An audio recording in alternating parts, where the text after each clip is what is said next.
T-set question discussions में आज हम एक कदम और आगे बढ़ेंगे। आज हम आपके सामने एक क्वेश्चन रखेंगे जिसमें पैराग्राफ का कंटेंट कम रहेगा, वो शॉर्ट पैराग्राफ है।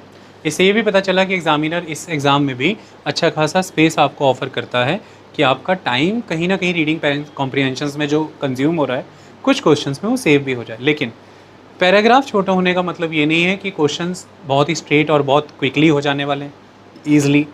आपको अच्छे से कॉन्सेप्चुअल अंडरस्टैंडिंग होनी चाहिए। उसमें यूज़ होने वाली टर्म्स अपने आप में बहुत बड़े बड़े कॉन्सेप्ट्स हैं, थ्योरीज़ हैं, वो फिनोमेनाज हैं। जब आप सोसाइटी पढ़ते हैं या सोशोलॉजी पढ़ते हैं तो उसमें ये आपको अच्छे से क्लियर होता है। इवन हिस्ट्री में भी ये चीज़ें पता चलती हैं। हम इस क्वेश्चन को समझेंगे और आइडेंटिफाई करेंगे कि ये क्या कहना चाहता है। वर्ड्स की नॉलेज कितनी इंपॉर्टेंट है, लैंग्वेज पर अच्छा कंट्रोल होना कितना इंपॉर्टेंट है, मौके पर चीज़ों को जोड़ना क्यों ज़रूरी है। और अगर ये हम कर पाएँ तो आप 100% एक्यूरेसी से इसका आंसर फाइंड आउट करेंगे।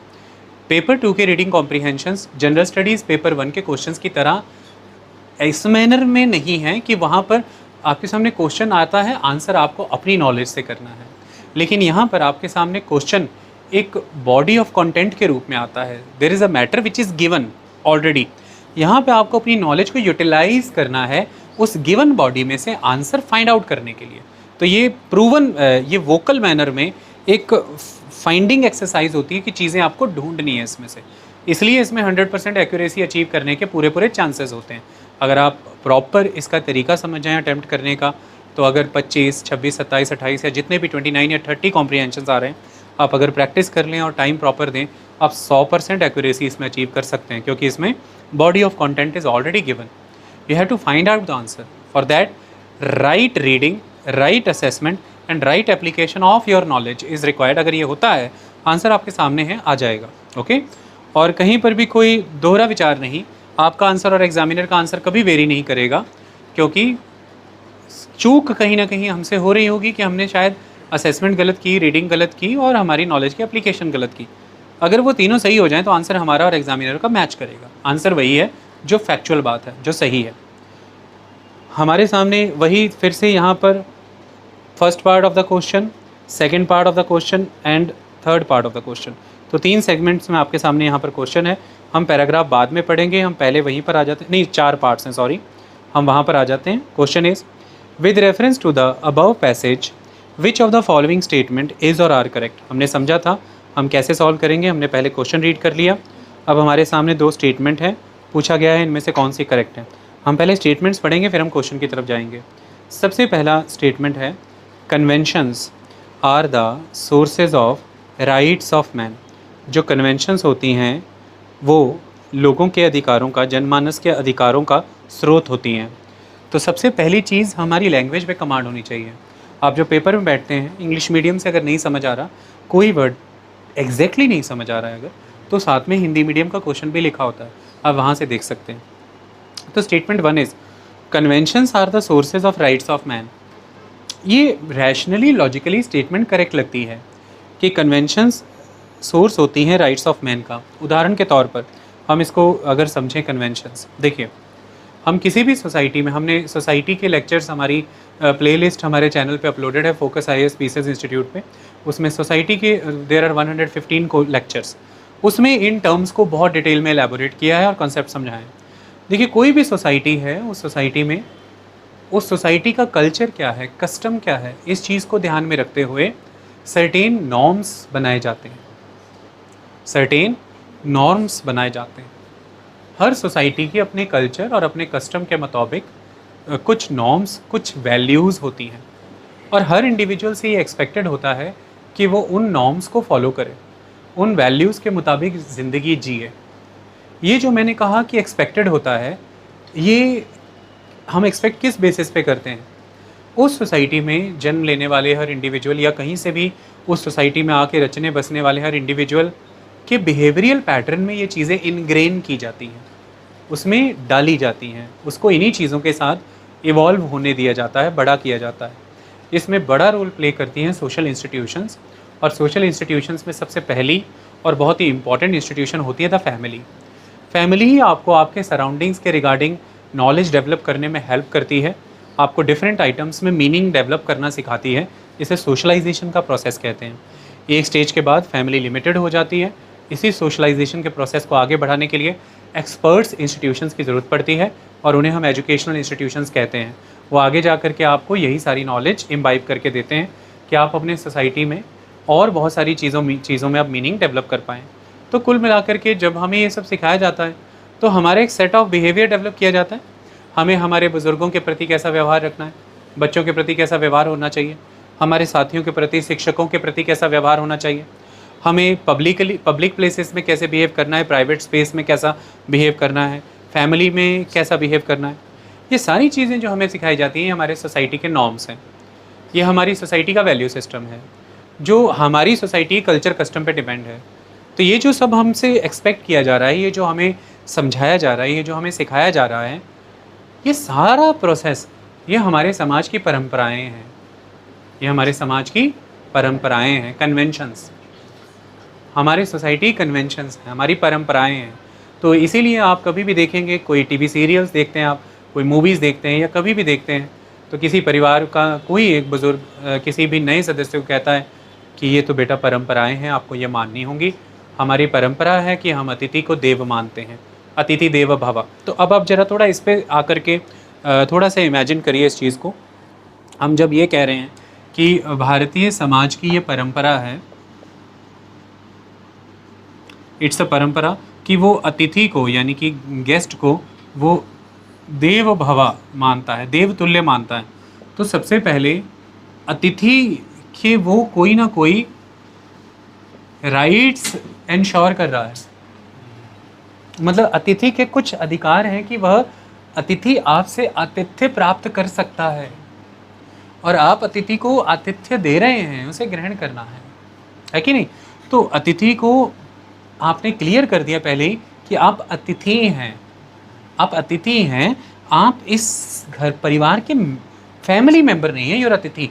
तो इससे ही आपकी ड्यूटीज़ डिक्लेयर हो गई कि बतौर अतिथि आपको किन लिमिटेशंस में रहना है। मतलब कि आपको अतिथि कक्ष, अतिथि गृह में रहना है, आपको घर के उन रिस्ट्रिक्टेड एरियाज़ जहाँ पर अतिथियों का आना जाना निषेध है वहाँ नहीं जाना है। घर की परंपराओं के मुताबिक थोड़ा सा अगर हम अब देखिए, मैं यहाँ पे बताने जा रहा हूँ, थोड़ा ट्रेडिशनल सोसाइटीज़ में जाएँ, मैं इंडिया की बात कर देता हूँ। तो अतिथियों को खासतौर पर पुरुष अतिथियों को ये है कि आप महिलाओं के जो क्षेत्र हैं वहाँ ना जाएँ या उनसे सीधे इस तरह से बातचीत ना करें। तो दीज आर द थिंग्स, ये परंपराएं हैं आपकी। लेकिन साइमल्टेनियसली अतिथि की सुरक्षा, अतिथि का मान सम्मान, अतिथि की रिस्पेक्ट, उसका कल्चर कस्टम मैनर भी इंश्योर किया जाएगा क्योंकि अतिथि को आप देवतुल्य मानते हैं। तो ये परंपरा है आपकी समाज की। जैसे ही आपने परंपरा कन्वेंशंस को यूटिलाइज़ किया वैसे ही आपने ये बता दिया कि हम अतिथि के केस में कुछ नॉर्म्स, कुछ वैल्यूज़ फॉलो करने वाले हैं, हमारा बिहेवियर इस अकॉर्डिंग होने वाला है। ओके, अब अल्टीमेटली ध्यान से सोचा जाए तो अतिथि की ड्यूटीज़ और अतिथि के राइट्स इन्हीं परंपराओं के कारण यहाँ पर फैसिलिटेट हो पा रहे हैं, एग्जीक्यूट हो पा रहे हैं। अगर ये ना होती परंपराएं तो ये कौन घर के सदस्यों को समझाता कि अतिथि है, इन्हें सम्मान देना है? कौन घर के सदस्यों को कहता कि अपने भोजन का कुछ अंश आपको त्यागना है और अतिथि की भूख मिटानी है? कौन घर के सदस्यों को कहता कि अतिथि के प्रति आपको सम्मानजनक भाव रखने हैं और उन्हें भी अपनी स्पेस लिमिट करिए, थोड़ा उन्हें भी स्पेस देना है? ये किसने कहा? अतिथि के राइट्स कहाँ से आए? मतलब थोड़ी देर के लिए सोचे, इस समय के लिए इस परिवार की जो पूरी की पूरी अतिथि के प्रति बिहेवियर है या ऑर्डर है, the order of this family, पारिवारिक व्यवस्था यहाँ पर टेक्निकली देखा जाए किससे इस्टेब्लिश हो रही है? एक परंपरा से। और परंपरा ये है कि अतिथि देव भवा है, हम अतिथि को देवतुल्य मानते हैं। ये कॉन्सेप्ट बहुत लार्ज है, इस पर डिबेट बहुत बड़ी हो सकती है, but the main idea is कि थोड़ी देर के लिए मैं अगर हमारे समाज की इन परंपराओं को माइनस कर दूं, परंपरा नहीं है कोई भी, हमारे यहाँ अतिथियों को देवतुल्य मानने की कोई परंपरा नहीं है। अतिथि आया है, अपने लिए पानी ढूंढ रहा है, अतिथि आया है, बैठने की जगह ढूंढ रहा है, अतिथि बैठा हुआ है, थका हुआ है, सोने का रात का कोई इंतजाम उसका नहीं, उसे कहना पड़ रहा है, हर चीज़ मांगनी पड़ रही है। अतिथि इमेंस डिसरिस्पेक्ट फील कर रहा है और वो यही कहेगा कि अगर मुझे पता होता आपकी मेहमान नवाजी या मेहमानों के प्रति ये रवैया है, मैं कभी नहीं आता। मतलब अतिथि को ऐसा लगा कि उसके कुछ अधिकार तो हैं बतौर अतिथि, वो उसे नहीं मिले। हो सकता है कि जो वहाँ की परंपराएं हैं, परंपराएं फॉलो नहीं हो रही हैं। तो परंपराएं नहीं होने के कारण पूरा घर जो है एक क्योस में है। अतिथि को ऐसा लग रहा है यहाँ चल क्या रहा है, यहाँ हो क्या रहा है, लोग कर क्या रहे हैं। This is the set. दूसरी तरफ हम जब परंपराओं की बात करते हैं तो हमारे समाज में एक परंपरा है, सपोज़ कीजिए आप ये मान के चलते हैं कि आप अपना आनंद उठाएं, अपनी खुशियां मनाएं, लेकिन किसी को किसी तरह की तकलीफ़ ना पहुंचे आपकी खुशियों से, आपके आनंद से। इस बात का ध्यान रखें। ये एक कंडीशन है ना, ये सेल्फ इम्पोज्ड कंडीशन ही है सोसाइटी के मेंबर्स की, और सोसाइटी के मेंबर्स ने इस कंडीशन को माना तभी ये सोसाइटल कंडीशन बन गई। और इसीलिए क्योंकि ये सोसाइटी की कंडीशन है, इसलिए सोसाइटी के द्वारा बनाई गई political institution that is the state, वो स्टेट भी इस कंडीशन को फॉलो करता है। और इसी के रूप में अगर आप देखें कि आपका एक सर्टेन रेंज है अपनी खुशियाँ मनाते हुए डीजे की वॉइस का, आप डीजे का साउंड कितना रखेंगे उसकी एक रेंज रखी गई है फर्स्ट। सेकंड, उसका एक टाइम रखा गया है बंद होने का और ऑन होने का और ऑफ होने का। आपको एक सर्टेन टाइम दिया गया है कि 8 बजे शुरू होकर 10 बजे 10:30 बजे तक बंद हो जाएगा। फिर उसके सेंसिटिव एरियाज़ रखे गए हैं कि इस एरियाज़ में तो चलेगा ही नहीं। अगर हॉस्पिटल्स हैं, स्कूल कॉलेजेस हैं या ऑर्फनेजेस हैं, वहाँ पर तो ये चलेगा ही नहीं। दूसरी बात, एनक्लोजर्स में अगर है तो फिर तो वो पूरी तरह से साउंड प्रूफ होने चाहिए एनक्लोजर्स, जैसे होटल्स हैं, रेस्टोरेंट्स हैं, बाहर आवाज़ नहीं है। There are many restrictions on the DJ. The question is why these are the restrictions on the sound. Why these are the restrictions? क्योंकि वो समाज एक ऐसी परंपरा को मानता है कि व्यक्ति को अधिकार है अपनी खुशियाँ मनाने का, पर उसका यह राइट, उसका यह अधिकार, दूसरों के शांतिमय जीवन बिताने के अधिकार, पीसफुल रहने के अधिकार, अच्छी सेहत का अधिकार, किसी के घर में दुख भी है, दुख मनाने का अधिकार, कोई मातम मना रहा है, ये सारे अधिकार छीन नहीं जाने चाहिए किसी एक व्यक्ति के अधिकारों की पालना के कारण। हमें साइमल्टेनियसली ही सबके अधिकारों का ध्यान रखना है ना। कि तो इंडिविजुअल के राइट्स आर इम्पॉर्टेंट, बट उसके सामने कम्युनल राइट्स, कम्युनिटी के राइट्स भी हैं, और एक इंडिविजुअल उसी कम्युनिटी में रह के ही उन राइट्स को एंजॉय करता है। तो ऐसे में कई बार आपको ऐसा गुस्सा जरूर आ सकता है कि हमें डीजे बजाना है 10 साढ़े 10 बजे के बाद, किसी को क्या प्रॉब्लम, किसी को क्या प्रॉब्लम, ये क्या है डिस्ट्रिक्ट कलेक्टर का रूल, ये क्या सिस्टम, ये सोसाइटी अब हमें एंजॉय भी नहीं करने देगी। देखिए आप लोग, आपने एकदम से अपना राइवल मान लिया कम्युनिटी को, आप उसे अपोज करने लगे कि ये अब हमें एंजॉय भी नहीं करने देंगे। नहीं, तो आपको ये सामाजिक व्यवस्था पे गुस्सा आ गया कि ये क्या है, मतलब किसने बनाया ये नियम, कौन बनाया, ये सवाल करते हो ना आप।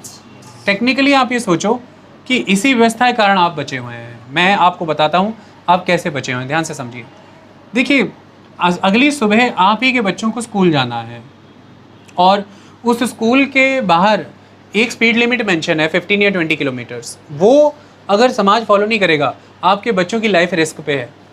सेकंड, पूरी स्ट्रीट्स पे ट्रैफिक लाइट्स के रूल्स हैं, अगर वो फॉलो नहीं किए जाएंगे आपके बच्चों की लाइफ रिस्क पे है। थर्ड, सुबह 8 बजे से रात के 8 बजे तक हैवी व्हीकल्स जैसे कि ट्रक्स और बसेस का सिटी में एंट्री अलाउ नहीं है। अगर ये फॉलो नहीं होगा तो पॉसिबिलिटी है एक्सीडेंट्स हो जाएँ, छोटी छोटी बग्गियाँ, छोटे छोटे ऑटोज़, पॉसिबिलिटी एक्सीडेंट हो जाएगा, आपके बच्चों की लाइफ रिस्क पे है। तब आप ये कहेंगे कोई नियम कानून नहीं है, कोई व्यवस्था नहीं है आपकी, आप जान तक नहीं बचा पाए। सो द थिंग इज़, जब हमें कम्युनिटी को मिल रहे राइट्स का बेनिफिट मिल रहा होता है तब हमें वो अच्छे लगते हैं, लेकिन जब बतौर इंडिविजुअल वो कम्युनिटी के राइट्स हमारे राइट्स को थोड़ा लिमिट करते हैं, हमें उनसे प्रॉब्लम होती है। बट ये कोई बात नहीं है, ये एक समय में समझ आ जाता है। कुल मिलाकर के इंडिविजुअल और सोसाइटी के राइट्स को बैलेंस किया जाता है। आपके राइट्स हैं तो दूसरों के भी राइट्स हैं, लेकिन ये सब चीज़ें हम खुद से फॉलो करें, हम इन्हें मानें। और ये सब चीज़ें हमने मांगी थी, हम ही ने मांगी थी, क्योंकि इंडिविजुअल्स ग्रुप में आते हैं और सोसाइटी बनाते हैं। सोसाइटी खुद को ऑर्गेनाइज और गवर्न करने के लिए एक बॉडी बनाती है, गवर्नमेंट इस गवर्नेंस के कारण, इस गवर्नेंस के लिए खुद को विभाजित करती है 3 तरीक़ों से। और एक तरीका है वो कानून बनाती है लेजिस्लेटिव बॉडी के रूप में, एक तरीका है उन कानूनों को ज़मीनी स्तर पर ला करके क्रियान्वित करती है, एग्जीक्यूट करती है, एग्जीक्यूटिव, और एक तरीका है कि अब इन्हें लागू भी कराना है, एनफोर्स भी करना है, that is judiciary. So government, यहाँ पर मैं थोड़ा स्टेट के कॉन्टेक्स्ट में ले रहा हूँ, तो स्टेट खुद को 3 तरह के कार्यों में लगाता है, लेजिस्लेशन, एग्जीक्यूशन एंड जुडिशियल। ये इसीलिए क्योंकि समाज ने ही उसे ऐसा करने को कहा। तो समाज अपने इन्हीं सारी परंपराओं को ध्यान में रखते हुए नियम कानूनों की किताब में से डाल देता है, जिसे हम कॉन्स्टिट्यूशन कहते हैं। और फिर इसी कॉन्स्टिट्यूशन के द्वारा आपको एक सोशल ऑर्डर मिलता है। आप, ये कॉन्स्टिट्यूशन आपको क्या प्रोवाइड करता है? एक सोशल ऑर्डर। वो सोशल ऑर्डर बहुत ही पवित्र होता है, बहुत ही सर्वमान्य होता है, वो सर्वोपरि होता है। अगर वो गया, आपके राइट्स गए। अगर वो गया, आपके राइट्स के। तो टेक्निकली देखा जाए तो समाज, ये जो समाज है, सोसाइटी, इसका कुछ एक कल्चर है, इसके कुछ कस्टम्स हैं जिसके अनुरूप इसके कई नॉर्म्स डेवलप हुए, कई सेट ऑफ बिलीव्स, कई सेट ऑफ नॉर्म्स, कई सेट ऑफ वैल्यूज डेवलप हुई। इनके मुताबिक बिल्डअप हुई वो चीज़ें एक जनरेशन से दूसरी तीसरी, और हर मोमेंट में फॉलो करना है परंपराएं। ये परंपराओं को एनश्राइन कर लेते हैं हम अपने basic law of the land में, दैट इज द कॉन्स्टिट्यूशन। और अल्टीमेटली ये कॉन्स्टिट्यूशन ही इन परंपराओं का ही रिटन वर्जन होता है। परंपराएं अनरिटन फॉर्म में एक तरह से अंडरस्टूड सी हुई, अंडरस्टूड की गई अनरिटन, और एक साइलेंट सा सबका अग्रीमेंट मिला हुआ है, जो ये है, यही एक तरह से रिटन फॉर्म में कॉन्स्टिट्यूशन के बाय आ जाते हैं, तो एक लीगल सिस्टम के बाय आ जाते हैं। और ये कॉन्स्टिट्यूशन आपको क्या दे रहा है? एक सोशल ऑर्डर, और उस सोशल ऑर्डर के तहत ही सबके अपने अपने अधिकार सुरक्षित हैं, सुनिश्चित हैं।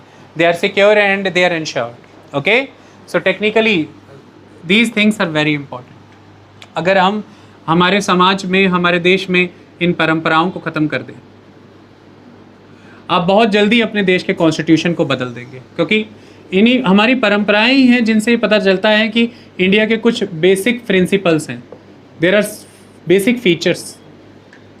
वो बेसिक फीचर्स अगर कॉन्स्टिट्यूशन से गए, कॉन्स्टिट्यूशन का स्वरूप बदल जाएगा, और उस बदले हुए स्वरूप वाला कॉन्स्टिट्यूशन हो सकता है एक ऐसे सोशल ऑर्डर की स्थापना कर दे। हो सकता है अभी जो हमारा सोशल ऑर्डर है, सोशल ऑर्डर को आप ऐसा समझिए, कई मायनों में आप इसे समझ सकते हैं। एक सिंपल तरीका मैं आपको बताता हूँ सोशल ऑर्डर को समझने का। डिफरेंट टाइम पर डिफरेंट तरह के सोशल ऑर्डर्स रहे हैं। आप इसको थोड़ा ऐसे समझिए, एक सोशल ऑर्डर ऐसा हुआ करता था जिस सोशल ऑर्डर को हम फ्यूडलिज्म कहते हैं। ये समाज सामंतवादी समाज था। सामाजिक सोशल ऑर्डर माने सामाजिक व्यवस्था। इस सामाजिक व्यवस्था को कैसे हम देते हैं? ये सामाजिक व्यवस्था सामंतवादी सामाजिक व्यवस्था है। Is that clear? इसमें ये स्पष्ट हो रहा है कि जो आम जनमानस है उनके अधिकारों में काफ़ी कटौती है, वो फ्यूडल लॉर्ड्स पर डिपेंडेंट है, और जो आम जनमानस हैं उनकी भूमिका फ्यूडल लॉर्ड को सर्व करने की है। सर्फडम कहते हैं इसको। ओके, और ये जो फ्यूडल लॉर्ड्स हैं they are having property, they are having land as a right, और उस लैंड से associated all the businesses and agriculture इनका है, उस पे काम कर रह रहे सारे लोग इनके हैं। तो then that land is not simply the land, it is a fief. Then this system is a fiefdom, FIEFDOM, fiefdom। So feudalism में अक्सर हमें fiefdom देखने को मिलता है। ये फीफ्स होते हैं, और ऐसे में वो लोग जो हैं वो इनकी मर्जी पे हैं, दैट्स वाई इनका नाम लॉर्ड हो जाता है, दे आर फ्यूडल लॉर्ड्स। सो लेकिन यूरोप में और दुनिया भर में कई 100 वर्षों तक समाज की यही व्यवस्था रही, समाज की यही व्यवस्था रही। उस व्यवस्था में निहित खामियों को किसी ने पहचाना और बाद में तोड़ा, ख़त्म किया, और रेनेसेंस आया, वैज्ञानिक क्रांति हुई, और व्यक्ति में महत्व है इसको जाना गया। इंडिविजुअल के अपनी इम्पोर्टेंस है, उसकी पावर ऑफ एक रीजनिंग है। हमारी लॉज बनाने से पहले, साइंस को डेवलप करने से पहले, रिलीजन की डॉक्ट्रिन्स को अंडरस्टैंड करने के पहले, हमारे उन सारे विचारों के पहले विचार मानवता का और व्यक्ति का होना चाहिए, ह्यूमनिज़म होना चाहिए। यह बात सरफेस पे बहुत स्ट्रांगली आई। तो वेल रीजनेबल बातें हों, क्वेश्चनिंग की जाए, टेम्परामेंट ऑफ क्वेश्चनिंग डेवलप किया जाए, सवाल कीजिए, तर्क कीजिए, तर्क से चीज़ों को स्वीकार कीजिए। जो आम जनमानस के हित में हैं उनको स्वीकारिए। आम जनमानस का हित क्या है, इस पर बहस होनी चाहिए। बहस को प्रधानता दीजिए, डाइवर्सिटी ऑफ ओपिनियन को इम्पोर्टेंस दीजिए। तो रेनेसेंस का जो दौर है यूरोप में, वैज्ञानिक क्रांति का जो दौर है, इस दौर के दौरान आप देखेंगे बहस को महत्व दिया गया, डिबेट्स को, डेलिब्रेशंस को महत्व दिया गया, व्यक्तियों के विवेक को विकसित करने और विवेक पर महत्व दिया गया, विवेक से लिए फैसलों को महत्व दिया गया। इन सारी चीज़ों पर काम किया गया तो दौर बदल गया, और पूरी दुनिया में आपने एक सिस्टम देखा कि बाय एंड लार्ज डेमोक्रेसीज आ गई। तो फ्यूडलिज्म को रिप्लेस किया एक समय में रेनेसेंस के दौर ने, और रेनेसेंस के बाद आप दुनिया भर में पॉपुलर डेमोक्रेसी सिस्टम देखते हैं। लेकिन दूसरी तरफ अगर हम देखें तो इससे भी पहले चले जाएं, अगर हम इससे भी पहले रोमन सोसाइटी में जाएं अगर हम, तो वहाँ पर फ्यूडलिज्म नहीं है, वहाँ पे जो सामाजिक व्यवस्था है वो सिस्टम ऑफ मोनार्की पे खड़ी है। मोनार्की है, उसका वचन ही है उसका शासन। सो अलग अलग समय में आपको अलग अलग सामाजिक व्यवस्था, अभी भी अगर आप देखें तो मैं आपके सामने बात करूं तो नॉर्थ कोरिया ये क्लेम करता है कि उनकी सामाजिक व्यवस्था पूरी तरह से साम्यवादी है, यानी कि कम्युनिस्ट है। तो वो उस सामाजिक व्यवस्था में फिर उसी तरह के अधिकार हैं लोगों के। हालांकि वो कम्युनिज्म जो है वो दावा ये करता है कि हम अल्टीमेट समानता में यकीन रखते हैं, इक्वलिटी, ये सब समान है, इसलिए वेल्थ कंसंट्रेट ही नहीं होगी, क्योंकि वेल्थ के प्राइवेट वेल्थ के राइट ही नहीं होंगे। सो कम्युनिज्म ये बात करता है कि somewhere all rights ultimately belongs to the community. Community paramount है, कम्युनिटी के पास सारे राइट हैं, किसी इंडिविजुअल के पास ऐसे कोई राइट्स अलग से होंगे ही नहीं। तो इंडिविजुअल्स ना तो प्रॉपर्टी एक्वायर करेंगे, ना प्रॉपर्टी एकुमुलेट कर पाएंगे, इंडिविजुअल किसी का शोषण भी नहीं कर पाएंगे फिर, क्योंकि ज़मीन आएगी, ज़मीन के मालिक बनेंगे, ज़मींदार बन जाएंगे और फिर अपने पास काम करने वाले लोगों के अधिकारों का हनन करना चाहेंगे। कैपिटलिज्म ऐसा करता है, ऐसा कम्युनिज्म कहता है। तो वो एक ऐसी सामाजिक व्यवस्था बनाता है जिसमें वो कहता है कि नहीं, कम्युनिटी पैरामाउंट हो जाएगी, और जब कम्युनिटी पैरामाउंट है तो इंडिविजुअल को क्या चीज़ का ध्यान रखना, कम्युनिटी हर इंडिविजुअल का ख्याल रखेगी ना, सबको क्या खाना है कम्युनिटी बताएगी, कम्युनिटी टेक केयर कर लेगी, कैसे कितना खाना पीना चाहिए, सबके एक जैसे घर, कम्युनिटी लाइफ है। कम्युनिटी किचन है, कम्युनिटी किचन में जो बन गया सब खा लो चुप करके अपना। सो community kitchen, community life, community farming, community houses, everything will be like that. वो वैसी सामाजिक व्यवस्था है। हाँ, अपने दिल से अपनाई है, बिल्कुल ठीक है, एक समय में आपको उसमें प्रॉब्लम आ जाएगी, आप उसे भी चुनौतियाँ दे देंगे। कैपिटलिस्ट कह रहा है कि रीजनिंग ऑफ इंडिविजुअल माइंड को इंपॉर्टेंस दिया जाए। आप क्यों, स्टेट क्यों डिसाइड, कम्युनिटी क्यों थोपे कि क्या उसे खाना है क्या पीना है। Let them decide, let him और लेट हर डिसाइड कि क्या खाना है क्या पीना है ना। वो क्या पहनना चाहता है, वो कैसे घर में रहना चाहता है, वो कितना विकसित होना चाहता है, विज्ञान करना चाहता है, नहीं भी करना चाहता है, उसकी चॉइस है, उसको मौका दीजिए। फ्रीडम, वो अलग अलग रिलीजन को मानना चाहता है, उसकी फ्रीडम ऑफ प्रोफेशन है, फ्रीडम ऑफ कन्फेशन है, फ्रीडम ऑफ कंसाइंस है, जो भी है उसको कर लेने दीजिए। तो वो इंडिविजुअलिस्टिक अप्रोच ज़्यादा रखते हैं, तो वो प्राइवेट शिप को प्रमोट करते हैं, the rights, private property right, rights of worship, rights of religion, private, वो ये कहते हैं रिलीजन भी प्राइवेट है, आप उसे भी प्राइवेटली अपना एंजॉय करिए, डोंट वरी। तो वो इन चीज़ों को प्रमोट करते हैं। तो वहाँ पर देखिए उस सामाजिक व्यवस्था में अधिकारों का स्वरूप बदल जाता है। हर एक चीज़ को समझना है आपको, प्लीज़ अंडरस्टैंड दिस। राइट्स चाहे इंडिविजुअल के हैं 100%, राइट्स चाहे कम्युनिटी को दिए गए हों 100%, राइट चाहे दोनों को दिए गए हों 50-50%, या इसको 70 उसको 30 या उसको 70, whatever be the combination, whatever be the provision, rights are there. कई बार 100% कम्युनिटी को, कई बार राइट्स आर देयर। एंड हर सोसाइटी में the rights you are enjoying, ultimately you are enjoying और your community is enjoying, definitely you will have that system ना। हर कम्युनिटी में ये राइट्स जो हैं ये उस कम्युनिटी की सामाजिक व्यवस्था पे डिपेंड करेंगे। The social order, social order can be, मैंने बताया feudalistic, social order can be communist, can be capitalist, staunch capitalist, can be Fabian, Fabian socialist, can be socialist. अलग अलग तरह के इतिहास के टाइम के वाइज और एक समय में अलग अलग इलाकों में अलग अलग तरह के सोशल ऑर्डर्स रहे हैं, वो रहते हैं। हमने इन सब चीज़ों का एक ब्लेंड सा अपनाया है। हमने इकोनॉमी में मिक्स्ड इकोनॉमी अपनाया है, हमने सिस्टम ऑफ स्टेट में ऐसा माना है कि हमने स्टेट को स्ट्रॉन्ग बनाया है। स्टेट माने community, community is very strong, लेकिन साइमल्टेनियसली हमने राइट्स भी प्रोटेक्ट किए हैं इंडिविजुअल्स के। दूसरी चीज़, उस इंडिविजुअल में हमने ग्रुप्स के, कम्युनिटीज़ के भी, एंटिटीज़ के भी राइट्स प्रोटेक्ट किए हैं। हमारे रिलीजन के फंडामेंटल राइट में इंडिविजुअल का फंडामेंटल राइट तो है रिलीजन का, इंडिविजुअल्स मिल करके अगर एक कोई यूनियन या कोई बॉडी या कोई पंथ बना रहे हैं उसका भी अपना राइट है, उसका भी अपना राइट है। तो हमने कई लेयर पे समाज को बांटा, समझा, और कई तरह से अधिकारों को जाना और समझा और बैलेंस किया। इसी के तहत हमने पूरी कम्युनिटी को अधिकार दिया कि वो अपने राज्यों के स्तर पर अपनी कल्चरल इंडिपेंडेंस को एंजॉय करें।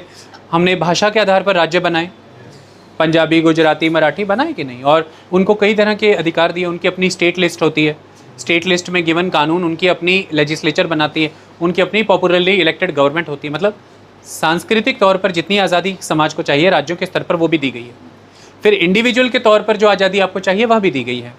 लेकिन दूसरी तरफ जब ज़रूरत पड़ जाएगी प्रोटेक्शन की और बाकी चीज़ों की, तो हमारे यहाँ पे प्रेसिडेंट का रूल भी लगता है राज्यों पर, ऐसी बात नहीं, सिस्टम यूनिटरी हो जाता है। नेशनल इमरजेंसी के विधान भी हैं, आज भी मार्शल लॉ एग्जिस्ट करते हैं, आज भी धारा 144 एग्जिस्ट करती है। ये सारी चीज़ें भी हैं, सख्ती भी हैं एक तरफ आकर के, और दूसरी तरफ आपके फंडामेंटल राइट्स क्वालिफाइंग नेचर के हैं, एब्सोल्यूट नहीं है, उन पे प्रतिबंध भी हैं। आप जुलूस निकालें, जलसा निकालें, कोई बात नहीं, लेकिन आपको टाइमली पहले उसका ज्ञापन देना पड़ेगा, मेमोरेंडम, बंदोबस्त हमें करने हैं, और फिर अल्टरनेटिव रूट्स भी प्रिपेयर करने कि आम जनमानस को भी नुकसान ना हो। ऐसे तमाम चीज़ें, ये सोशल ऑर्डर है हमारा, हम इसके वाया चलते हैं। हम बिट गांधीयन भी हैं, हम लिबरल भी हैं, हम लिबरल आइडियोलॉजी के साथ साथ थोड़ा बहुत हम सोशलिज्म भी फॉलो कर रहे हैं। वी फॉलो द ब्लेंड, क्योंकि इंडियन स्टेट जो है वो कॉम्पोजिट कल्चर पर बेस्ड है। This ultimately this Indian nation is composed of Mishrit Sanskriti, composite culture. So Indian state is based on the composite culture. First aspect is the second is the when you feel that Indian state is based on the composite culture, so to give birth to that state or to make that state function politically, आपको constitution भी इस composite culture को reflect करता हुआ ही बनाना है। तो आपकी परंपराएं कॉम्पोजिट कल्चर से आती हैं। यू हैव अ परंपरा of tolerance towards the other cultures, आपके अंदर सहिष्णुता का एक विचार है, आप समानता का अधिकार देने की बात करते हैं, आप भाईचारे में, फ्रेटर्निटी में बिलीव करते हैं, आप यूनिटी एंड इंटीग्रिटी में बिलीव करते हैं। इंडियन ये करता है क्योंकि हमारे अंदर विविधता है, हमने डाइवर्सिटी को, विविधता को स्वीकारा, ये हमारी परंपरा है। भारतीय परंपरा का ये एक आप कह सकते हैं अभिन्न इंडिस्पेंसिबल अंग है, पार्ट है कि आप विविधता को मानते हैं। बुद्धिज़्म, जैनिज़्म से लेके उसके पहले और तमाम विचार, ये तो बहुत छोटी चलो बात है, वाइड रेंज ऑफ थॉट्स। तो आप संवाद करते हो, आप विचार करते हो, आप विविधता को पनपने देते हो। एक विविध समाज मिश्रित संस्कृति को जन्म देता है, और मिश्रित संस्कृति पर आधारित हमारा यह जो राष्ट्र है, इसने जो भारतीय राज्य बनाया है, उस भारतीय राज्य को बनाने के लिए इसने जो संविधान बनाया है, उस संविधान में जिन परंपराओं को कानूनी जामा पहनाया गया है, वो परंपराएं मिश्रित परंपरा, संस्कारों से आने वाली परंपराएं हैं। इसलिए यह हमारी तहजीब है, हमारी जो सिविलाइजेशन है वो ऐसी ही है, और हमारी सिविलाइजेशन ऐसी है तो मतलब हमारी परंपराएं फिर वैसी ही होंगी। एक परिवार की जैसी तहजीब है, उस परिवार की फिर वैसी परंपराएं होंगी। अगर आप किसी घर आए आदमी को गेट पे ही खड़ा रख रहे हो, रिस्पेक्ट नहीं दे रहे हो, पानी नहीं पूछे, तो वो कह देगा वह आपकी यही तहजीब है आपकी मेहमानों को लेके। मतलब वो ये सवाल कर रहा है कि इतने ही सिविलाइज्ड हो, इतने ही सिविक सेंस हैं तुमको। और दूसरी बात वो यही कह रहा है कि मतलब इस परिवार में कोई परंपराएं हैं ही नहीं, मतलब कोई मेहमानों पानी उन्हें पूछने की परंपरा है कि नहीं, ऐसे बोलेगा कि नहीं। कितनी सारी कॉन्स्टिट्यूशन की बातें कर गया एकदम से, पता उसको भी कुछ नहीं है। वो जो ये बोल के चला गया है, वो अगर उसे कहें कि इसे अब चैप्टर वाइज पढ़ाना है तो मुश्किल उसको भी आ जाएगी, लेकिन हमारे अंदर इनग्रेन कर दिया जाता है, ये डाल ही दिया जाता है। So this is how that we process this. So the statement 1 here, अगर if you have knowledge about your country, if you have knowledge about your constitution, if you have knowledge about the systems of society, if you have knowledge about the language, the words, if you can interpret them right, there is no purpose कि आप 100% answer तक ना जाएं। मैंने बताया जब body of content given होता है तो 100% आंसर एक्यूरेसी आएगी। Okay, the here the statement 1 is conventions are the sources of rights of man. Okay, the second statement is, हम इसे रिजर्व रख लेते हैं अभी क्योंकि हमारा रूल क्या है, हम पैराग्राफ पढ़ेंगे, हमें पैराग्राफ तो पढ़ना है। Second is the rights of man can be exercised only when there is a social order. तो ये बात तो बिल्कुल क्लियर है कि राइट्स दे देना एक चीज़ है, लेकिन मुद्दे की बात यह है राइट्स किसी भी इंसान के कोई भी तभी एक्सरसाइज कर पाएगा अगर सोशल ऑर्डर होगा। अगर थोड़ी देर के लिए हम ये कह दें कि कोई सामाजिक व्यवस्था ही नहीं है, मैं आपसे क्वेश्चन पूछता हूँ, किसी कारण फ्यूडलिज्म की नेगेटिविटी थी, किसी कारण से ही ना अस्तित्व में आया होगा, कहीं कोई वैक्यूम आया है, कुछ चला गया है, कुछ अल्टरनेटिव उसको फिल करने के लिए नहीं आ रहा है तो ही वो आया है।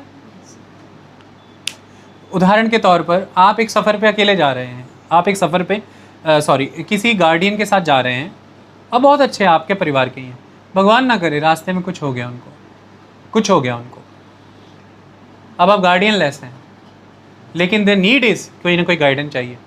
दूसरे का गार्डियन अब आपका भी हो गया, पहले गार्डियन की क्वालिटी को मैच तो नहीं कर पाएगा, but the question is vacuum को फिल करने के लिए, या आपने ही तो कहीं ना कहीं एक हमारे सामने जो विकल्प उपलब्ध हैं, उन विकल्पों में से बेहतर क्या है? गार्डियन लेस होना है, या एक ऐसा गार्डियन जो थोड़ा अनएक्वेंटेड हमसे, थोड़ा हो सकता है हार्श भी हो जाए, but still main agenda is protection, security and leading to the destination. ये 3 चीज़ें पूरी कर देगा।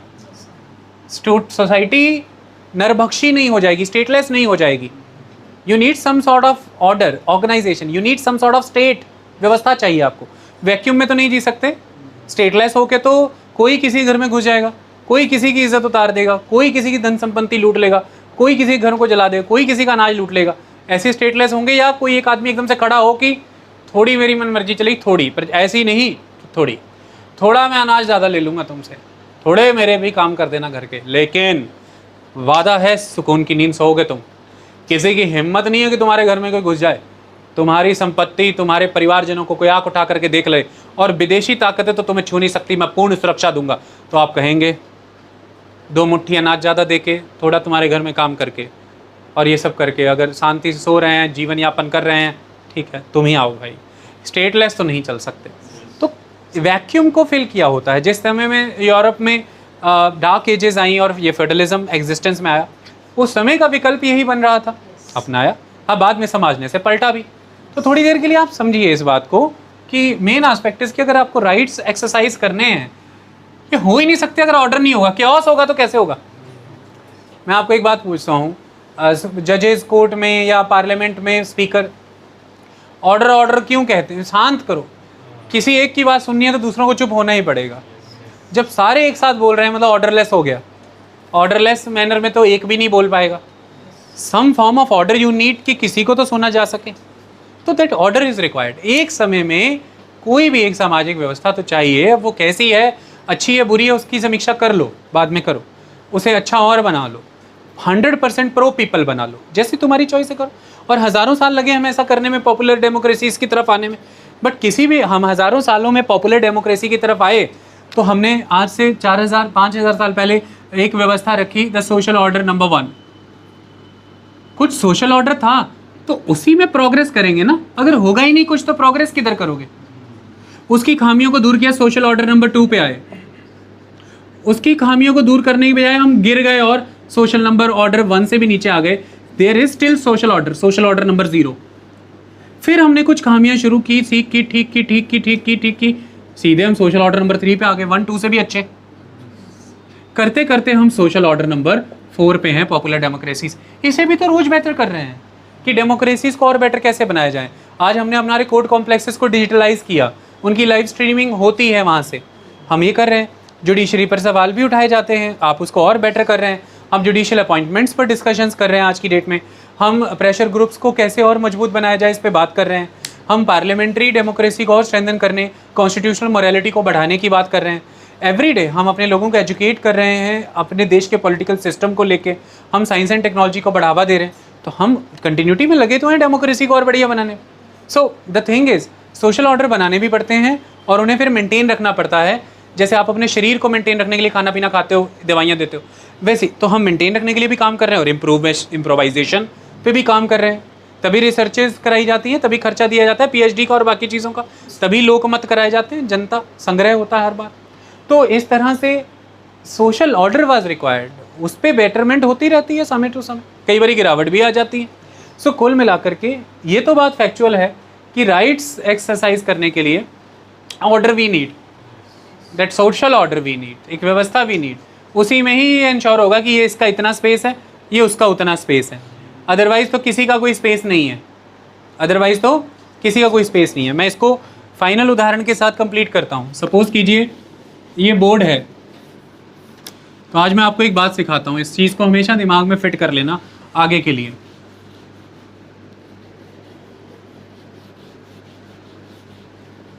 सो देयर इज अ बोर्ड। देखिए कोई भी individual by its very birth, by its very nature, उसे पता भी नहीं है जब तब से वो फ्रीडम को अटमोस्ट वैल्यू अटैच करता है, बहुत हैवी वैल्यू अटैच करता है, उसको फ्रीडम चाहिए। तो थोड़ी देर के लिए, suppose this is the case number 1 where there is one individual and this whole canvas is the total space available in the society.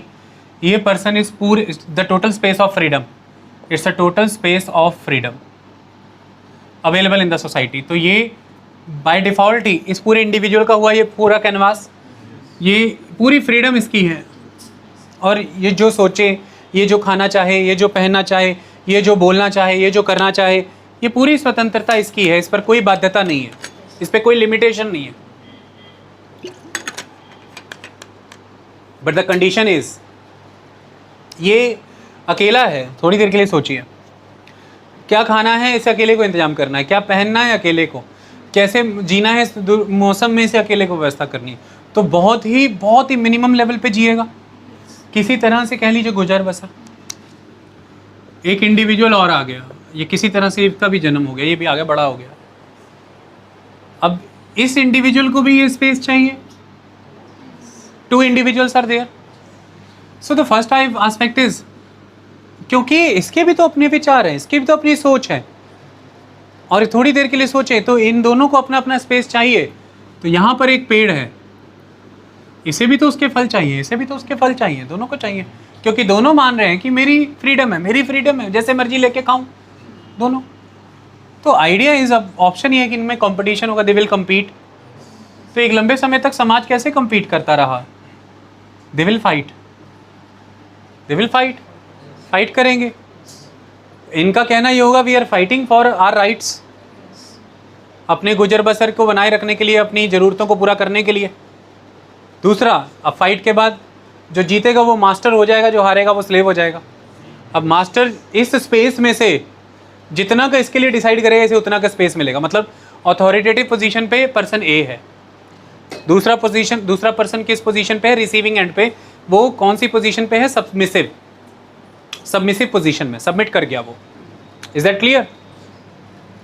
लेकिन थोड़ी देर के बाद 1 2 3 लोग आए, अब सबको अपना अपना स्पेस। तो इसी कैनवास पे 1 2 3 4 5 स्पेस एग्जीक्यूट कराने हैं, और अब ये अकेला इन सबको सप्रेस भी नहीं कर सकता। इसने इनको सप्रेस कर लिया इनिशियली, पर आपस में ये चारों मिल गए, मिलके इन्होंने इसके खिलाफ बिगुल फूंक दिया, क्रांति कर दी, आंदोलन कर दिया। कुछ ना कुछ तो कर देंगे ये लोग, ताकतवर हो जाए। वे 4 हो गए ना, तो अल्टीमेटली इसको कहीं ना कहीं सहमति जतानी पड़ेगी। सहमति जता के ये इससे क्या मांग लेंगे? तो गद्दी से उतार के या तो सरकलम कर देंगे, मार देंगे। ऐसे मनाएंगे कि नया ऑर्डर क्या होगा, नया सिस्टम क्या। नए सिस्टम में ये मानेंगे कि ऐसा सिस्टम तो अब दोबारा नहीं बनाएंगे इसके जैसा, हम सब मिलके शेयर करेंगे। तो आप सब फ्रीडम का स्पेस शेयर करने लग जाते हैं। फिर अब सवाल आ गया कि कैनवास एक, शेयर करने वाले 4, तो ये कैसे होगा? ये कैसे होगा? तो फिर अब आप यहाँ पर क्या बनाएंगे? Rules, regulations, norms. और ये आप घरों में भी करते हैं। क्रिकेट बैट एक है, खेलने वाले भाई 2 हैं या 3 हैं, किस दिन कौन कैसे खेलेगा ये तय करते हैं। अच्छा, गाड़ी एक है, स्कूटर एक है, ले जाने वाले 2 हैं, किस दिन कौन कैसे ले जाएगा ये तय किया जाता है। सब कुछ रूल्स एंड रेगुलेशंस बनाएंगे। कोई होगा जो इसे मनवाए भी, इन अथॉरिटी भी होगी कोई, जिससे आप कहेंगे पापा देख लो इस तय हो गया है, ट्यूसडे वेडनेसडे ये लेके जाएगा और मंडे थर्सडे मुझे लेके जानी है स्कूटी। वो कहेंगे ठीक है, डन, दोनों को एक्सेप्ट है। अब कहेंगे एक्सेप्ट है, अब आप वायलेट नहीं कर सकते, वरना वो अथॉरिटी आ जाएगी। मतलब some rule regulation, some order will be there, some order will be there. Only then these 4 can exercise this space of freedom.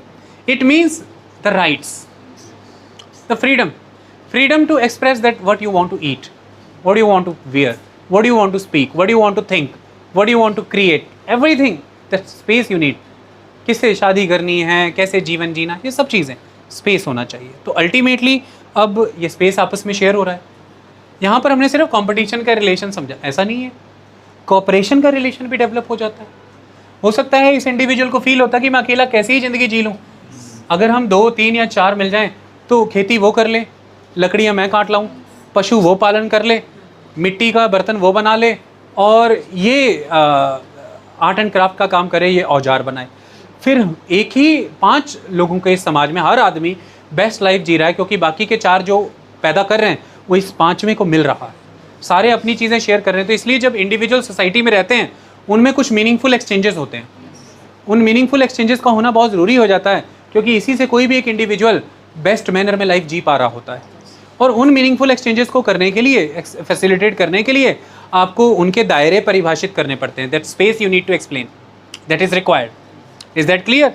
तो अल्टीमेटली आप अब सारे अगर मीनिंगफुल एक्सचेंजेस कर रहे हैं तो सबको को एग्जिस्ट करना है एक स्पेस में ही। तो सारे अगर एक स्पेस में को एग्जिस्ट कर रहे हैं तो सारे मिलकर के कोई एक व्यवस्था तो बनाएंगे कि उस स्पेस को कौन किस समय कितना यूटिलाइज करेगा, वो स्पेस किसको कितना बेनिफिट देगा। तो now you need to limit yourself and extend the part of that space to someone else. You need to share that space with someone else. ये आपने जो खुद पे लिमिटेशन लगाई हैं और उसको ये जगह दी है, फिर वो खुद पे लिमिटेशन लगा के आपको जगह देगा। आप दोनों लिमिटेशन लगा के किसी तीसरे को देंगे, सारे लिमिटेशन लगा के किसी एक को दे रहे हैं। इस तरह से ये जो लिमिटेशंस लगती हैं, इन्हीं लिमिटेशंस के तहत कोई भी एक समय में अपने राइट्स को एंजॉय कर पा रहा है। अदरवाइज कोई भी किसी दूसरे को राइट एंजॉय नहीं करने देगा। समझ में आई? There would be no limitations because there would be no rules regulations, no behaviour, no norms, there would be no social order. तो social order is required, some authorities are required. Okay, तो इसीलिए it is ultimate thing कि एक social order होता है तब आपके rights exercise किए जा पाते हैं। ओके, तभी आपके राइट्स एक्सरसाइज किए जा पाते हैं। सोसाइटी सोशल ऑर्डर लेस हो जाएगी अगर सोसाइटी किसी भी मैनर में, अगर किसी फॉर्म का कोई स्टेट नहीं है उसके पास, तो society can not function like this. तो उसमें सिर्फ और सिर्फ ये है कि जंगल का राज होगा और जंगल के राज में सर्वाइवल ऑफ द फिटेस्ट होता है और सर्वाइवल ऑफ द फिटेस्ट में एक ही कानून काम करता है और वो शक्तिशाली का कानून होता है। जो वो चाहेगा वो होगा और जो वो नहीं चाहेगा वो नहीं होगा। ऐसे में it is not the society, it is not the state where all are having any sort of rights. Ultimately there is one person, which that person is enjoying absolute authority, absolute right, and all other are suffering. There is no right at all. Okay, जंगल का कानून ऐसा ही आज है कल नहीं है। You cannot predict anything, you cannot determine anything.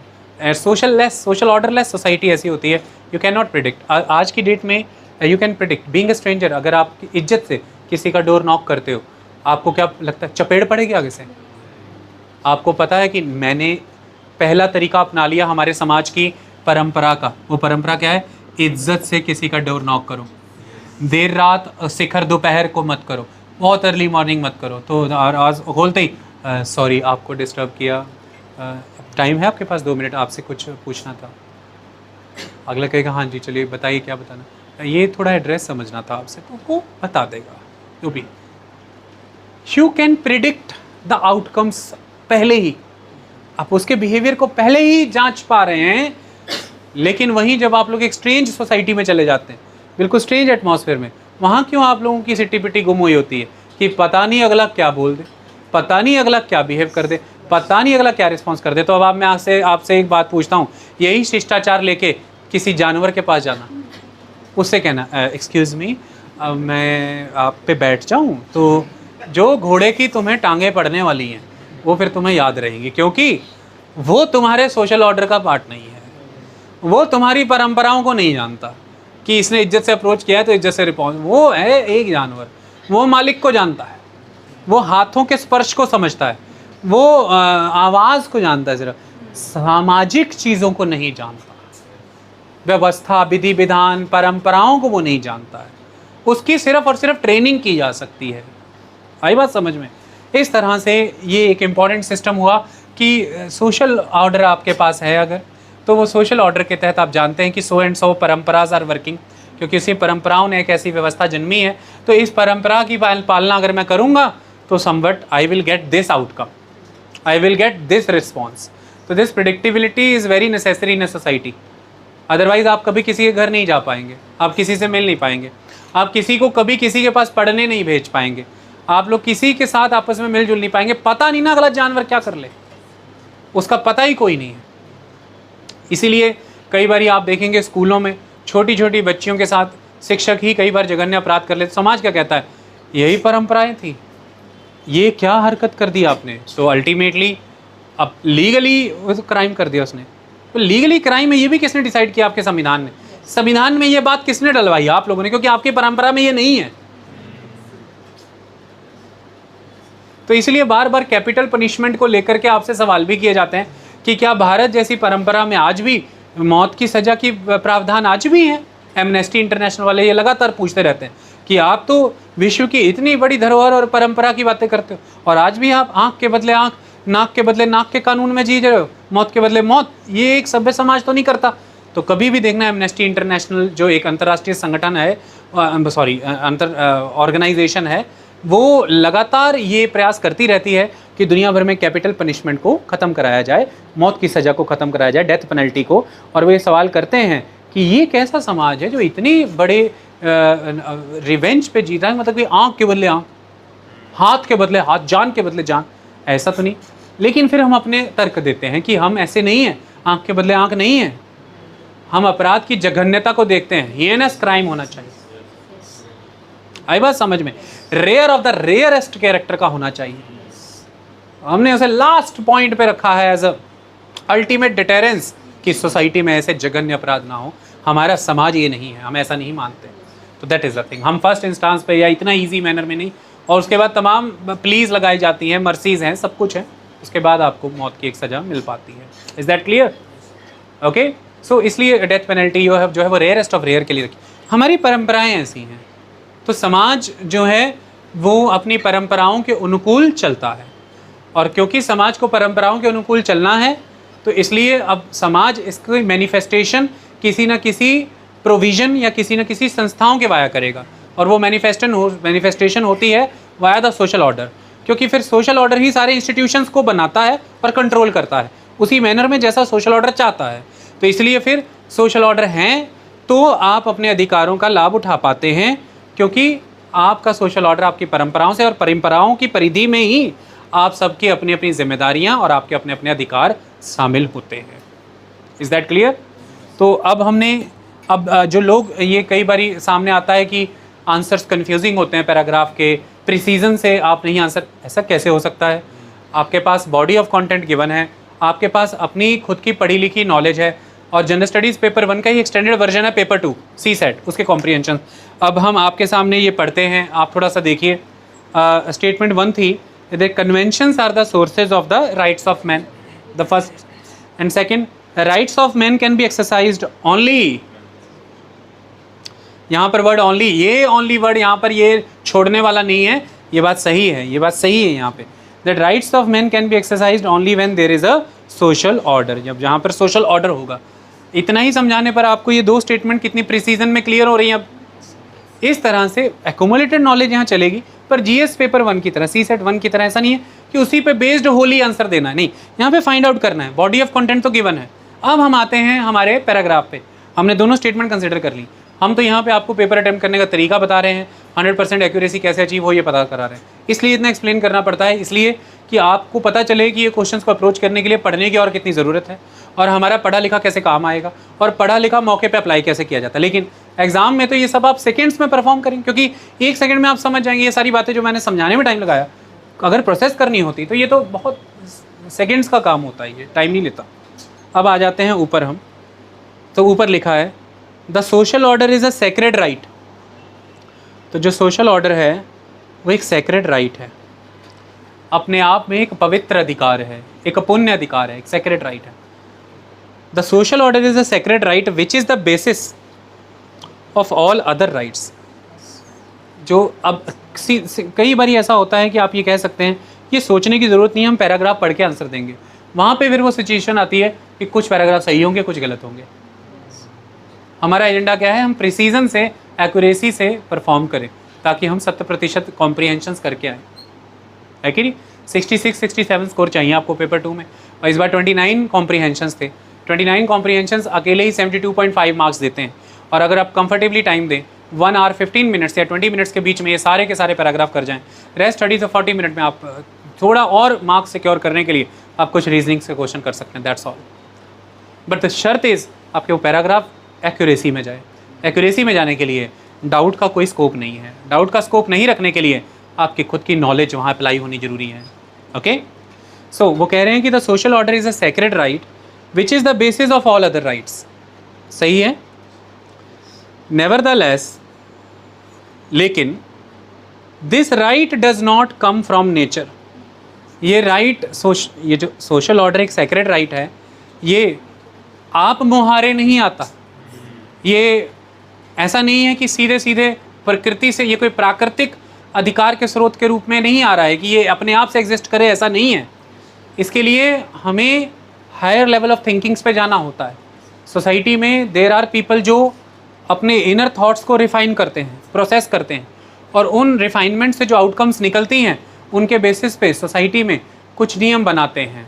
वो scholars होते हैं, वो जुडिशियल पीपल कहलाते हैं, या वो कोई भी महान शख्सियतें होती हैं। वो उन्होंने एक से एक किताबें लिखी हैं, चाहे वेद लिखे हैं या ग्रंथ लिखे हैं, पुराण लिखे हैं, चाहे कोई भी दुनिया भर के एक से एक ग्रंथ लिखे हैं। ओके, सो अगर ये ऐसा ही है कि सीधे ये सब कुछ बिना हाथ पैर हिलाए, या फिर आप जहाँ पर भी आ गए वहाँ पर by the very existence, bye the nature of your very existence ये चीज़ें एग्जिस्ट करती हैं, ऐसा नहीं है। इनकी एग्जिस्टेंस एग्जिस्ट करानी पड़ती है, जिरहा करनी पड़ती है, डिबेट करनी पड़ती है, इन्हें बनाना पड़ता है, इनको कंस्ट्रक्ट करना पड़ता है। तो हम जहाँ पर जी रहे हैं तो वहाँ पर हमारा बर्थ इस कैनवास पे होता है, जो कैनवास है प्रकृति का कैनवास। हम नहीं जी सकते इसमें, हम प्रकृति के इस कैनवास पे नहीं जीते। हमें जीने के लिए बतौर मानव इस प्रकृति के कैनवास पे संस्कृति का कैनवास ड्रॉ करना पड़ता है। तो प्रकृति पर संस्कृति बनाई जाती है, उस संस्कृति में हम जीते हैं। हम किस में जीते हैं? हम संस्कृति में जीते हैं। तो देयर इज अ प्रकृति।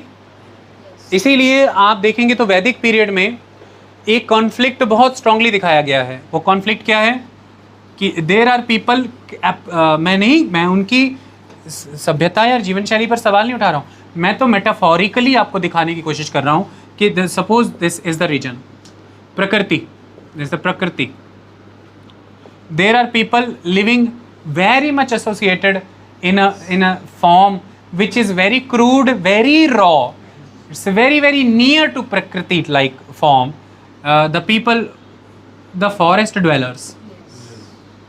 Okay, but other where there is a Prakriti, there were people, those who were social thinkers, the rishis, munis.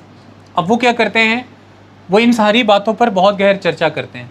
तो फिर वो मानते हैं कि प्रकृति के इस सफ़ेद शीट पे संस्कृति ड्रॉ करनी पड़ेगी पहले। तो इसका एक मेन एस्पेक्ट ये है, एक ऑर्डर बनाना पड़ेगा। Order we need.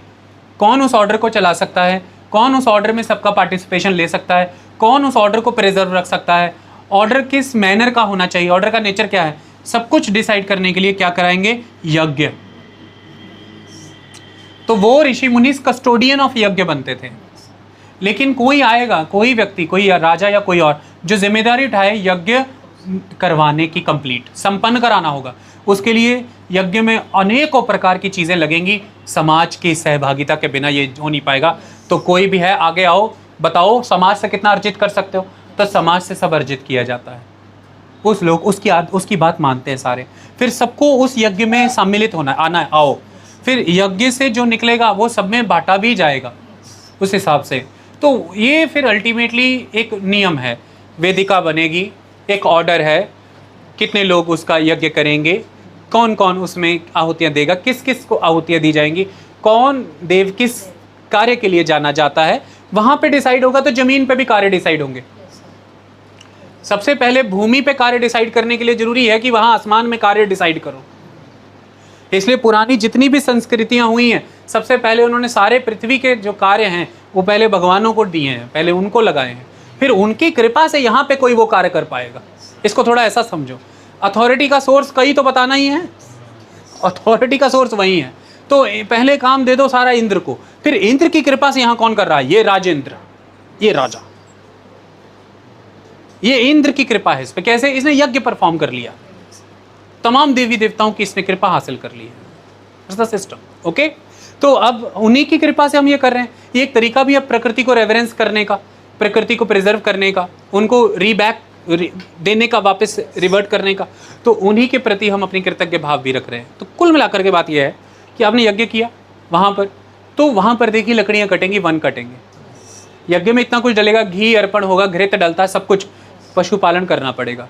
तो जंगल साफ करके खेती बाड़ी होगी। तो मतलब पंजाबी जी कहते वाई, कोई आएगा जो इसको इनू वाह दूगा, होना पैना जिदा वाड़ वाई दे, ऑर्गेनाइज करना, मतलब कोम करना है, इसको सेटल करना है। जैसे यहाँ से कहीं से भी जाओ, सड़क के दोनों किनारे एकदम जंगल जंगल जंगल, अब इमेजिन करो अगर पूरा भारत ऐसा ही था पहले ओरिजिनली, उसको साफ करना पड़ेगा पहले, फिर जंगल साफ करना, फिर कहाँ पर पानी, किसका पानी कितना, किसका खेत कितना, किसके मवेशी कितने, उसका अधिकार कितना, सारे अधिकार निर्धारित करने पड़ेंगे, सारा ऑर्डर बनाना पड़ेगा।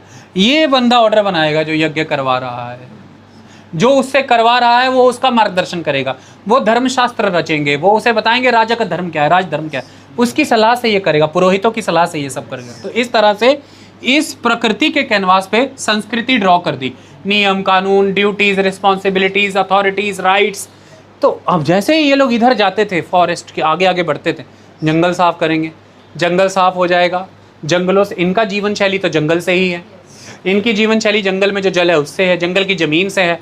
तो इनके जंगल कटना मतलब इनको लगता था हमारी जीवन शैली गई। और ये हमेशा कहते थे एक किसी महान राजा को या किसी ईश्वर को, भगवान को, कि हम इनको संस्कृति देने आए हैं, हम इनको सिविलाइज करने आए हैं, इनको लग रहा है हम खत्म कर रहे हैं, आओ हमारा साथ दो। इस तरह से इस प्रकृति के कैनवास पे भी संस्कृति ड्रॉ कर देते थे, इस तरह से आगे आगे जाते थे। तो पहले कहीं भी जाना है, जीवन बसाना है, नगर गांव बसाना है, पहले वहाँ जा कर के प्रकृति का रड़ा मैदान है ब्लैंक, उस पर पहले संस्कृति ड्रॉ करनी है, पहले ऑर्डर बनाना है, पहले वहाँ पे कोई पूजाएं करानी है, यज्ञ करने हैं, सिस्टम बनाना है सारा।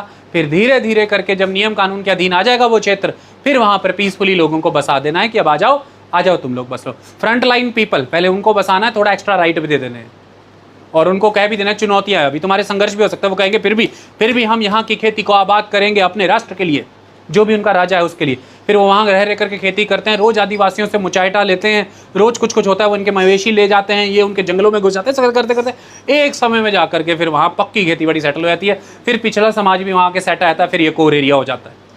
तो फ्रंट लाइन से धीरे धीरे कोर, फिर अगली फ्रंट लाइन, फिर ऐसे विकास होते जाता है, फैलते चले जाते हैं। तो कुल मिलाकर के ऑर्डर इज रिक्वायर्ड। तो वो यही कह रहा है, क्वेश्चन यही कह रहा है, थोड़ी देर के लिए अगर हम सोचे तो वो ये कह रहा है हमसे कि the social order is a sacred right which is the basis of all other right. पहले सोशल ऑर्डर होगा तो ही संस्कृति का कैनवास ड्रॉ होगा प्रकृति पे, सोशल ऑर्डर आएगा फिर ही कोई राइट आएगा। तो ये तो प्राकृतिक ऑर्डर है, इसको तो कोई बिगाड़ नहीं सकता। इसके लिए तो धर्म युद्ध लड़ना पड़ेगा, फिर तो आपको आना ही पड़ेगा। Okay, nevertheless this right does not come from nature, ये स्वतः ही नहीं आता है, ऑटोमेटिकली नहीं आ जाएगा, ये तो कंस्ट्रक्ट करना पड़ता है। इसलिए इसके लिए बात कहते हैं it is social order is a social construct. अब जब सोसाइटी पढ़ते हैं तो उसमें वर्ड आता है सोशल ऑर्डर क्या है, सोशल कंस्ट्रक्ट, क्योंकि सोशल ऑर्डर के तहत आएगा social structure, social institutions, social stratifications, social responsibility. It is all about a social construct, it's not by simply by the nature, it's a social construct. बनाना पड़ता है। जितने बुजुर्गों ने, आपके पुरखों ने अच्छे काम किए, उन्होंने उतना अच्छा बनाया। कईयों ने तो अभी तक राष्ट्र ही नहीं बनाया, ऐसे ही घूम रहे हैं दुनिया में, क्लियर ही नहीं है कुछ। जैसे कई अपने परिवार को संस्कार नहीं देते, कोई परिवार ही नहीं बनाते हैं, भी बस सुबह जानवर की तरह उठ लिए, खा लिया पी लिया, बस भाग लिए। तो फिर दूसरे लोग कहते हैं, बस वही बात है जी, पंजाबी में कहते वेख लो जी, कहते सियाने कह गए ही पैसे आगे पर पैसे नकल थोड़ी ना होंगी, पैसे आगे। वो कहना ये चाहते हैं कि इनको ये लगा पैसे आने से ही अकल आ जाएगी, मतलब नेचर ही आ जाएगा, नेचर से ही सोशल ऑर्डर आ जाएगा। वो तो महापुरख बुजुर्गों की मेहनत से, सियानों की मेहनत से बनता है। तो भी वो कहते सलीका नहीं आया जीवन का, तहजीब नहीं आई, है कि नहीं। तो यहाँ से फिर वो शेर शायरियाँ कवालियाँ भी बनते हैं कि जो रखते हैं मिजाज नरम अपना, तो वो लोग होते हैं खानदानी। तुम्हारा लहजा बता रहा है तुम्हारी दौलत नहीं है ना, कि तुम्हारा पैसा आ गया, तुम्हारे लहजे से पता लग रहा है खानदानी नहीं हो।